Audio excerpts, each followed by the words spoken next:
Met technique के बारे में। तो मेट का हो गया आपको मसल्स की एनर्जी को यूज़ करके मसल्स को रिलैक्स करना, मसल्स को स्ट्रेंथन करना है। क्योंकि जब मसल्स का आप आइसोमेट्रिक कॉन्ट्रैक्शन करा रहे हैं तो जाहिर सी बात है उसके आप स्ट्रेंथ को भी बढ़ा रहे हैं। ठीक है, तो इसका दो पर्पस हो गया, इसका दो टेक्निक हो गया, पोस्ट आइसोमेट्रिक रिलैक्सेशन टेक्निक, दूसरा हो गया रेसिप्रोकल इनिबिशन। हाँ, तो पहले तुम ये बताओ कि रेसिप्रोकल इनिबिशन का मतलब क्या हुआ? क्या इसमें बाइसेप्स मसल्स मेरा कॉन्ट्रैक्ट करेगा तो किस मसल्स को तुम रिलैक्स कराना चाह रहे हो इसमें? इसमें रिलैक्स करवाना चाह रहा है सर ट्राइसेप्स को। हाँ। ठीक है, तो बाइसेप्स का फ्लेक्शन करवाएंगे तो इसमें कॉन्ट्रैक्शन आएगा तो इसका बाइसेप्स का फ्लेक्शन कैसे? आइसोमेट्रिक कॉन्ट्रैक्शन कराना है। हाँ, आइसोमेट्रिक कॉन्ट्रैक्शन कराइएगा तो जाहिर सी बात ये मसल्स ने आपको कॉन्ट्रैक्ट कर रहा है, कंसेंट्रिक मसल्स, इसेंट्रिक मसल्स उसका रिलैक्स होगा। जब रिलैक्स हो गया तब फिर एल्बो का फ्लेक्शन कराएंगे और इसको ट्राइसेप्स को स्ट्रेच करेंगे। फ्लेक्शन का मतलब ही है कि आप ट्राइसेप्स को स्ट्रेच कर रहे हैं। हाँ, तो ये हो गया आपको रेसिप्रोकल इनिबिशन। सपोज कर लीजिए आपको ट्राइसेप्स को पोस्ट आइसोमेट्रिक रिलैक्सेशन के थ्रू स्ट्रेच करना है, मतलब रिलैक्स करना है। कैसे कीजिएगा? ट्राइसेप्स को करना है, ट्राइसेप्स को करना है।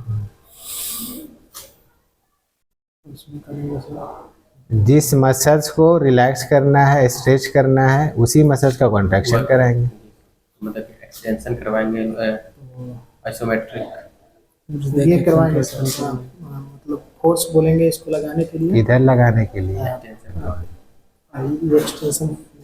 एक्सटेंशन में बोलेंगे फोर्स लगाने के लिए तो मतलब कि एक्सटेंशन कराना है ना? आइसोमेट्रिक कॉन्ट्रैक्शन ट्राइसेप्स ही का कराना है।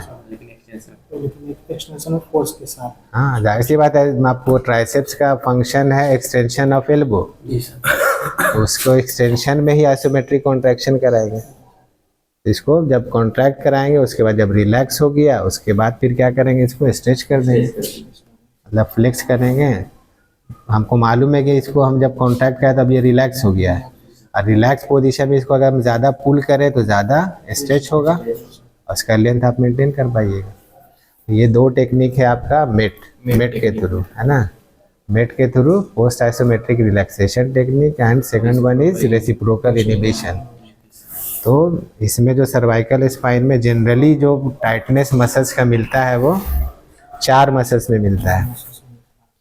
पहला मसल्स हो गया आपको लिवेटा स्कैपुली मसल्स, जो कि आपको transverse process of cervical spine से ओरिजिनेट हुआ है और इंसर्ट हुआ आपको जा करके स्कैपुला पे। ठीक है, दूसरा मसल्स आपको हो गया अपर ट्रेपीजियस मसल्स। अपर ट्रेपीजियस मसल्स कहाँ से मिला? ऑक्सीपिटल बोन से ओरिजिनेट किया और इंसर्ट किया आपको क्लेविकल और स्कैपुला पे। तीसरा मोस्ट इम्पॉर्टेंट मसल्स इसमें है आपको स्क्लेनियाई मसल्स।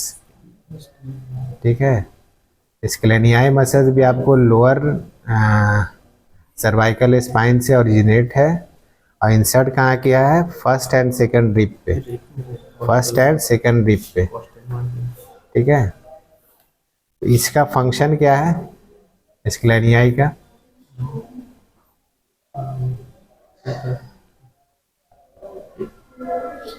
स्क्लेनियाई जो मसल्स है आपका ब्रीदिंग मसल्स में आता है। ब्रीदिंग मसल्स का एक्सेसरी मसल्स है, वो हेल्प करता है ब्रीदिंग में। सपोज कर लिए किसी का स्क्लेनियाई टाइट है तो सबसे पहले आपको ये मालूम होना चाहिए कि उसको हम चेक करें, कैसे करें कि टाइट है वो, तब उसको आप रिलैक्स कीजिएगा। स्क्लेनियाई को चेक करने के लिए उसका फंक्शन मालूम होना चाहिए। फंक्शन क्या है? ब्रीदिंग में हेल्प करता है। और क्या फंक्शन है? मतलब कि वो फर्स्ट और सेकंड रिब को एलिवेट करता है ना? मान लीजिए वो टाइट हो गया, स्पाज्मोटिक हो गया, तो ब्रीदिंग पैटर्न आपको जैसा कि मालूम है एब्डोमिनो थोरैसिक होता है। पहले ये एब्डोमेन फूलता है फिर थोरैसिक रीजन एक्सपेंड करता है। सपोज कर लिए किसी का स्क्लेनियाई टाइट हो गया, उसमें पैटर्न ही को चेंज कर देगा। ठीक है, उसमें एब्डोमिनो थोरैसिक के बजाय थोरैसिक एब्डोमिनल पैटर्न में आ जाएगा, क्योंकि ये क्या कर रहा है? पहले ही उसको पुल कर ले रहा है रिब को, एक सेंसेशन थोरैसिक एरिया को भेज रहा है कि पहले तुम कॉन्ट्रैक्ट हो जाओ, तुम फैल जाओ, सॉरी कॉन्ट्रैक्ट नहीं, फैल जाओ, एक्सपैंड हो जाओ। तो पैटर्न ही को छोटा सा मसल सा स्क्लेनिया है, लेकिन ये पूरे पैटर्न को चेंज कर सकता है। उसमें आपका फिर नॉर्मल ब्रीदिंग तो नहीं हो पाया। तो नॉर्मल जब ब्रीदिंग नहीं हो पाया तो कंजम्पशन ऑफ ऑक्सीजन आपका प्रॉपर नहीं हो पाएगा, है ना। एक मसल्स पूरे ब्रीदिंग को आपको चेंज कर दिया। ब्रीदिंग पैटर्न चेंज होने के वजह से आपका ऑक्सीजन सप्लाई बॉडी में जितना होना चाहिए वो नहीं होने लगा। तो हो सकता है आपके बॉडी में ऑक्सीजन की कमी हो जाए, हो सकता है ना। जी सर। कॉज क्या है? स्क्लेनियाई मसल्स का टाइट है, ठीक है। ये जनरली आपको मिलेगा किसमें? स्ट्रोक के केस में चांसेस होता है स्क्लेनियाई मसल्स का टाइट होने का। तो देखिएगा कभी स्ट्रोक का पेशेंट मिले एक्यूट केस का, ब्रीदिंग पैटर्न उसका चेक कीजिएगा। ब्रीदिंग पैटर्न चेक करने के लिए क्या कैसे चेक कीजिएगा आप? एक तो विजुअली आप देख सकते हैं कि पहले पेट फूल रहा है कि पहले सीना फूल रहा है, या फिर दोनों हाथ को इस तरह से रख लिया, एक स्टर्नम पे एक एब्डोमिनल एरिया पे, अपने आई को क्लोज कर लिया, नॉर्मल ब्रीदिंग करो। ये फील कर रहे हैं आप, है ना, कि पहले इसका एब्डोमिन फूल रहा है, उसके बाद चेस्ट का एक्सपेंशन हो रहा है, ठीक है। लेकिन जब स्क्लेनियाई टाइट रहेगा तो उसमें क्या होगा? पहले ये फूलेगा, फील कीजिएगा आप कि ये मेरा एक्सपैंड पहले हो रहा है, उसके बाद ये एब्डोमिन एरिया फूल रहा है, ठीक है। एक तरीका ये हो गया। दूसरा तरीका स्क्लेनियाई को चेक करने का है, स्क्लेनियाई का और भी फंक्शन है, नेक का फॉरवर्ड फ्लेक्शन, ठीक है, और रोटेशन, ये भी इसका फंक्शन है। पहला आपको क्या हुआ? एलिवेशन ऑफ रिब, दूसरा एक्सेसरी मसल से किसका? ब्रीदिंग का, इंस्पायरेशन का। तीसरा आपको क्या है? Forward flexion. चौथा क्या है? Rotation of leg. तो रोटेशन इसका चेक कर लीजिए। रोटेशन चेक करने के लिए मान लीजिए आपको राइट साइड स्क्लेनियाई को चेक करना है, कैसे चेक कीजिएगा? राइट साइड चेक करना है तो लेफ्ट साइड उसमें देखिए कैसे चेक करना है। राइट को चेक करना है तो अपोजिट साइड फ्लेक्स किया और सेम साइड रोटेट करेंगे, जैसे हम लोग स्टर्नोक्लिडोमास्टोइड को करते हैं, ठीक है। ये हुआ आपको स्क्लेनियाई का। इसमें मान लीजिए आपको क्या मिल रहा है? ये टाइट मिल रहा है, नॉर्मल ये मूवमेंट नहीं हो पा रहा है। जैसे इसका नॉर्मल है तो रोटेट कर जा रहा है लगभग 80 डिग्री। मान लीजिए कि स्क्लेनियाई उसका टाइट है, पेन के अलावा आपका ये मूवमेंट प्रॉपर नहीं हो पाएगा। मूवमेंट प्रॉपर नहीं होगा तो उसमें तो स्टर्नोक्लेडोमास्टोइड भी दोनों मसल से उसको फिर डिफरेंशिएट करेंगे हम लोग। कैसे डिफरेंशिएट करेंगे? दोनों को चेक करने का तरीका अभी हम और चेक करने का तरीका क्या बताया स्क्लेनियाई का? एब्डोमिनोथोरैसिक पैटर्न देखेंगे, उससे पता चल जाएगा, है ना। स्क्लेनियाई को और चेक करने का तरीका जैसे तुम बताया कि स्टर्नोक्लिडोमास्टोइड को भी सेम तरीके से चेक करते हैं, स्क्लेनियाई की तरह ही, opposite side flexion and same side rotation. लेकिन डिफरेंशिएट कैसे किया हम? एब्डोमिनोथोरैसिक पैटर्न देख लिया। और क्या देखेंगे? चेस्ट को ऊपर उठाओ, पूरा हेड के साथ, हेड के साथ ऊपर उठाओ, हाथ रिलैक्स रखो ना, हाँ ये उठाओ, और उठाओ, चेस्ट को उठाओ, एक मिनट, डाउन करो, डाउन करो, ज़्यादा नहीं उठाना है, 20-30 डिग्री उठाना, उठाओ, ठीक है। अगर मान लीजिए किसी का स्टर्नोक्लिडोमास्टोइड टाइट होगा, ये जैसे उठा रहा है ना ये, तो चेस्ट का मूवमेंट कम होगा, इसका फ्लेक्शन ज़्यादा होगा, ठीक है। नेक का फॉरवर्ड फ्लेक्शन ज़्यादा होगा। चेस्ट जैसे ही ये लिफ्ट करेगा, इसके लिफ्ट के साथ ये अप्रोक्सीमेट होना चाहिए, लेकिन इसका फ्लेक्शन ज़्यादा होगा। इट मीन्स कि इसका स्टर्नोक्लिडोमास्टोइड मसल्स टाइट है, ठीक है।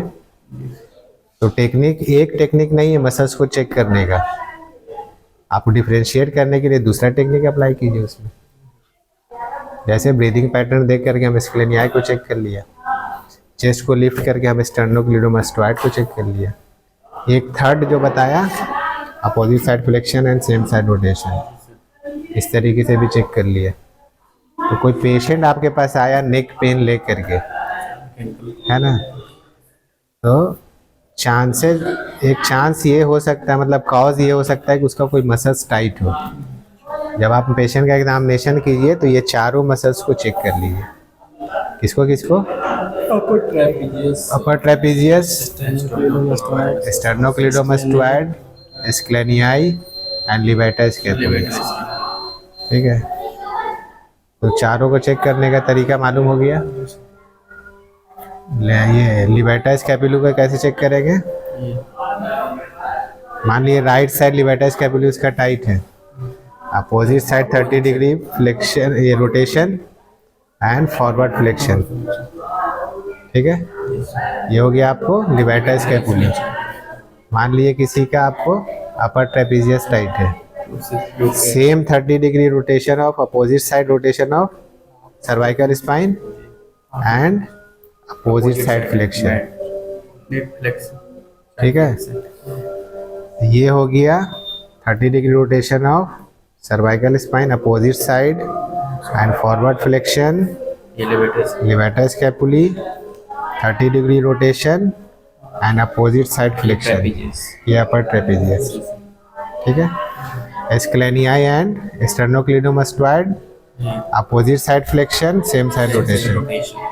डिफरेंशिएट करने के लिए ये ब्रीदिंग पैटर्न, ये आपको elevation of thoracic spine and breathing pattern, चारों मसल्स को चेक कर लिया।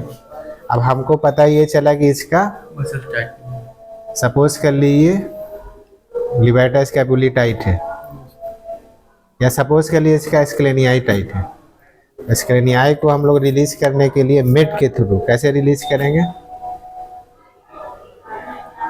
30 डिग्री इससे कराएंगे मिड पोस्ट आइसोमेट्रिक रिलैक्सेशन। जैसा कि आपको मालूम है कि इंस्पायरेशन में रिप को एलिवेट करता है ना, और ऊपर आओ, या एक पिलो दो, एक पिलो दो, तो नीचे रहो, उठाओ, रखो यहाँ। राइट साइड हम लोग स्क्लेनियाई को मिड के थ्रू रिलीज करना है। इसको क्या करें हम लोग? अपोजिट साइड रोटेट करके हेड को एयर में होल्ड कराएंगे। होल्ड करो यहाँ, एयर में। अच्छा एयर,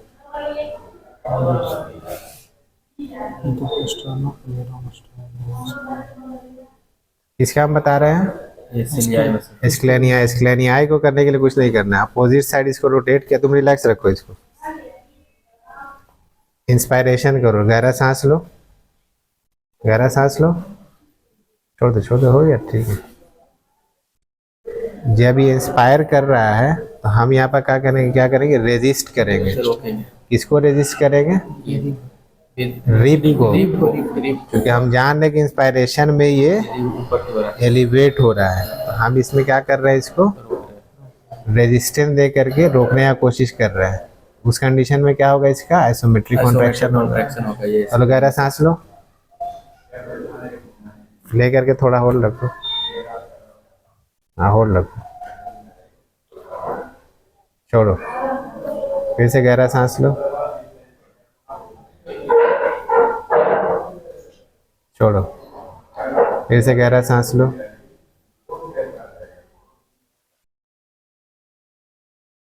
छोड़ो। हो गया आइसोमेट्रिक कॉन्ट्रैक्शन। अब इसको हमको क्या करना है? स्ट्रेच करना है। और ऊपर आ जाओ तुम, और ऊपर आ जाओ, और ऊपर, छोड़ो। इसको क्या किया? अपोजिट डायरेक्शन में पुल किया, इसको आगे पुश किया, ठीक है।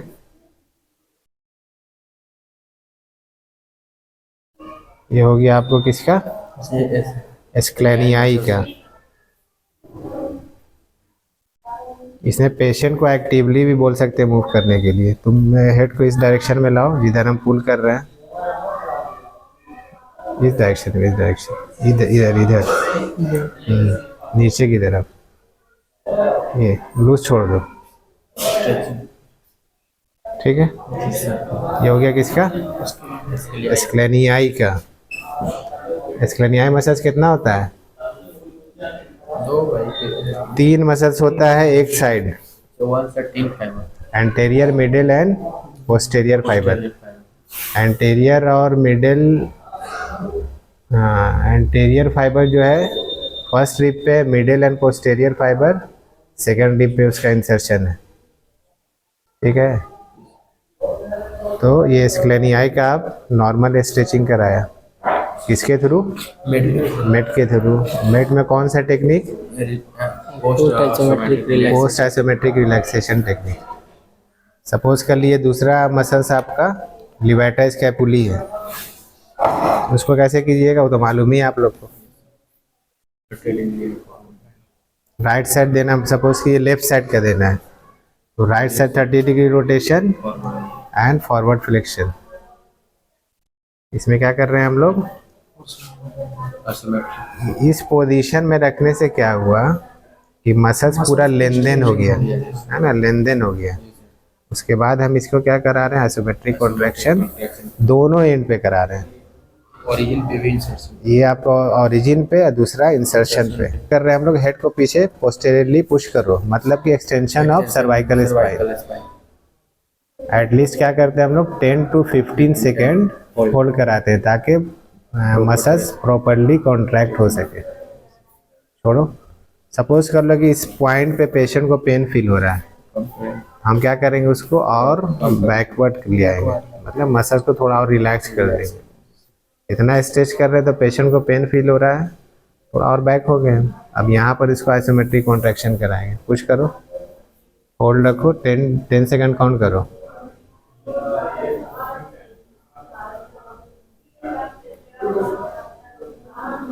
अच्छा, पावर कितना लगा रहा है? जब पुश कर रहा है तो इसका पूरा हेड ट्रेमर कर रहा है ना। पावर बॉडी का 20 to 30% ही लगवाना है, ज़्यादा नहीं लगाना। पुश करो, होल्ड रखो बस।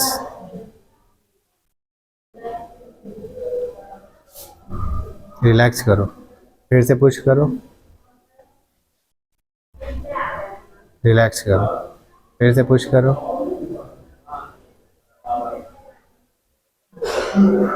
रिलैक्स करो। अब क्या कर रहे हैं हम लोग? शोल्डर को एलिवेट कराएंगे। एलिवेट करो, होल्ड रखो। अब पेशेंट रहेगा, पेशेंट तो एलिवेशन नहीं समझेगा। चलिए भाई, शोल्डर को ऊपर उठाइए, ड्रॉप करके रखिए। 30 to 20%। हाँ, जितना भी कॉन्ट्रैक्शन किसी भी मसल्स का हो उसमें 20 to 30 डिग्री ही बॉडी का पावर अप्लाई कराना है पेशेंट से। पुश करो, फिर से रिलैक्स करो, पुश करो, रिलैक्स करो। ओरिजिन पे कर लिया, इंसर्शन पे कर लिया। अब कोशिश करते हैं कि होल मसल्स का करा दें। तो अब दोनों को एक साथ पुश करो।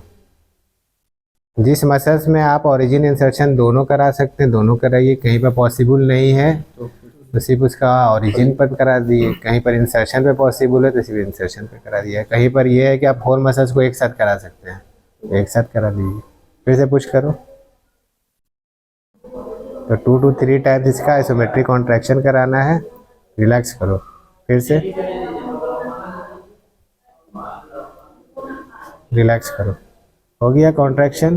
अब जाहिर सी बात है, आपको मालूम है कॉन्ट्रैक्शन में मसल्स रिलैक्स करेगा। अब उस कंडीशन में, उस पोजीशन में इसको स्ट्रेच करेंगे। पेशेंट को ही बोल सकते हैं आप आगे ले जाओ हेड को, ठीक है। फिर से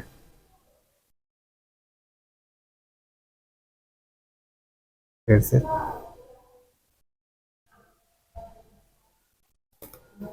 ये हो गया। इसका जब अपोजिट अगर कराना है, दूसरा टेक्निक रेसिप्रोकल इनिबिशन, उसके थ्रू फिर आप कर सकते हैं इसको रिलैक्स। कैसे कराइएगा?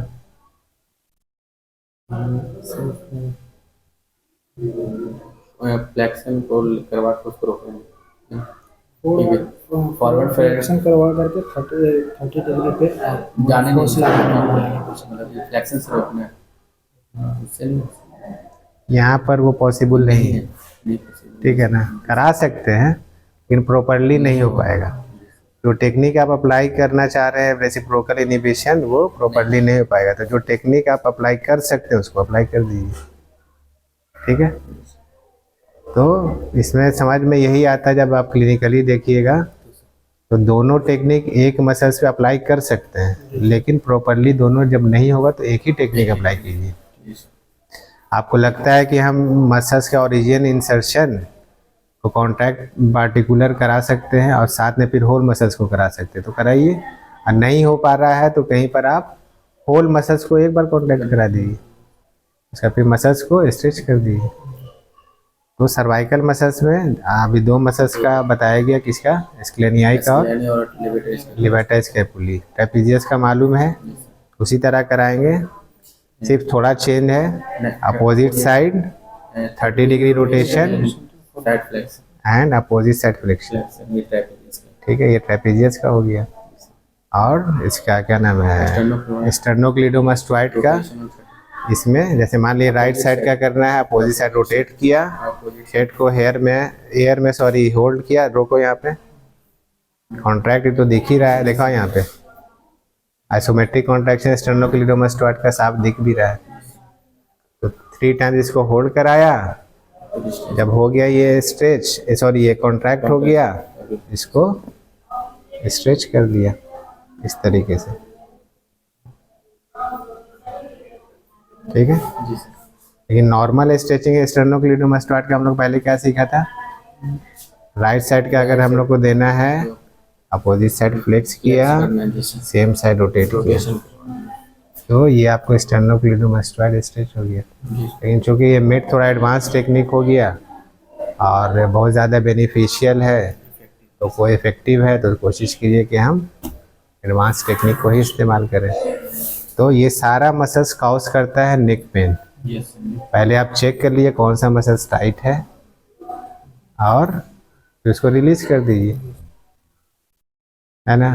जी सर। नेक पेन का मतलब क्या हो सकता है, वो आपको अलाइनमेंट को चेंज कर दे, Alignment भी चाहिए। डिस्क हर्निएट ही करा दे। तो डॉक्टर लोग एमआरआई देखे डिस्क हर्निएशन, चलो इसका सर्जरी करना होगा, है ना। अभी चलो इसको कुछ एंटी इन्फ्लामेटरी मेडिसिन देते हैं, यही करते हैं, लेकिन उसका जो पैथोमैकेनिक्स है उस पर डॉक्टर काम नहीं करते हैं।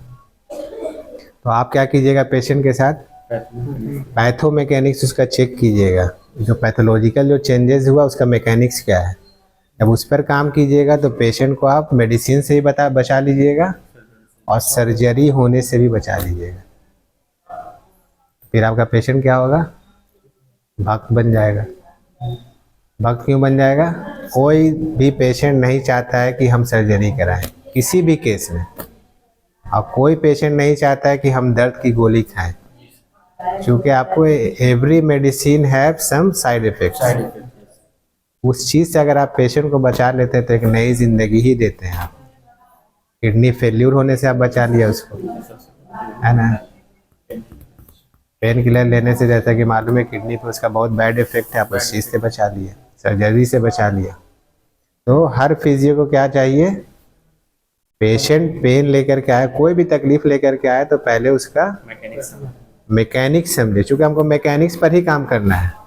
हमको ये नहीं देखना है ट्यूबरकुलोसिस के लिए तो हम नहीं ट्रीटमेंट करेंगे। अगर आप कुछ टेस्ट कराया है, उसमें पता चला कि स्पाइन में उसको टीबी ऑफ स्पाइन है, रेफर कर दिए फिजिशियन के पास।